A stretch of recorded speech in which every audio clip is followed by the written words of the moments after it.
நாம இப்போ இரட்டைமலை சீனிவாசன பத்தி ஒரு சின்னதா பார்க்கலாம். தாத்தான்னு எல்லாரும் அன்பா கூப்பிடுவாங்க.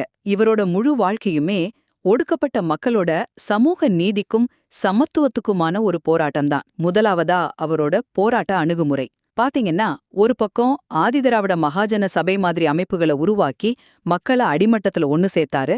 இன்னொரு பக்கம் அதே போராட்டத்தை சட்டமன்றத்துக்குள்ள கொண்டு போய் சட்ட ரீதியான மாற்றங்களுக்கும் வழி செஞ்சாரு. ரெண்டாவதா அவரோட உலகளாவிய பங்களிப்பு யோசிச்சு பாருங்க.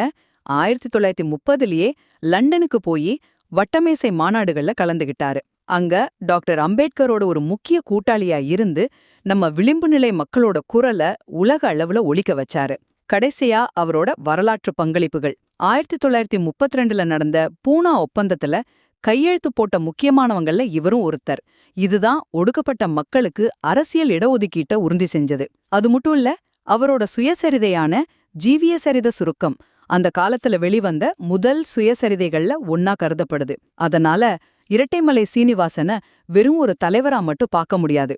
அவர்தான் உரிமைகள் வறுக்கப்பட்ட மக்களோட போராட்டத்துக்கு ஒரு வலுவான அடித்தளத்தையே போட்டு கொடுத்தவர்.